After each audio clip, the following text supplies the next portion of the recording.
We've learned that the city of Denver's proposed budget cuts to fund the migrant crisis are likely to hit across the board, including the police department, the animal shelter, could even impact elections funding. Here's Mark Salinger with that. In a critical 2024 election year, the Denver Clerk and Recorder's Office says Mayor Mike Johnston has asked to cut nearly $1 million from the department that oversees elections. The money, they say, is needed to help pay for the migrant crisis.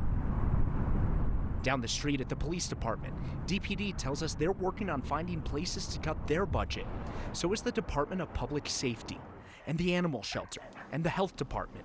Every agency in Denver finding ways to cut its budget for the same reason. We want to talk about two of those today. While they're the first steps, they unfortunately will not be the last and may not be the hardest. Last Friday, Johnston announced publicly the first two cuts, $5 million from the DMV and Parks and Rec.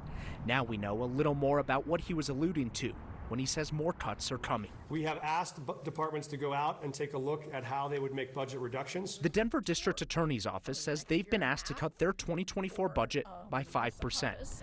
The Department of General Services says they're looking to cut by 15%. Even the Department of Human Services, which is leading the efforts to help migrants, has already diverted $15 million from other projects towards the crisis and is looking for even more ways to cut money. This is a plan for shared sacrifice. This is what good people do in hard situations, as you try to manage a way to serve all of your values. Even the Department of Transportation and Infrastructure, which is responsible for everything from trash pickup to potholes, may soon have to cut funding. Every agency in the city.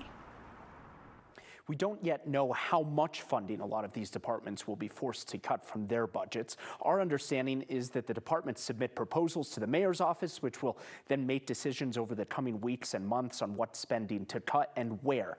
Kyle Johnston has said that the city needs to find $180 million.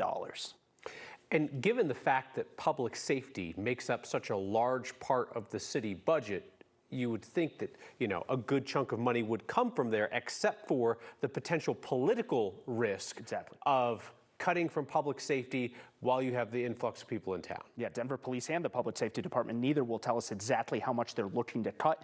Denver Police said that they're trying to make cuts in places that don't impact services for people who call the police department, for example. We don't yet know what that means, though. Yeah, it's going to be one of those where we're going to want to ask a lot of questions and see a lot of follow-up about exactly what is being cut, because, cutting public safety doesn't necessarily mean like laying off police officers or something like that. We want to know exactly what it entails. Mark, thank you very much.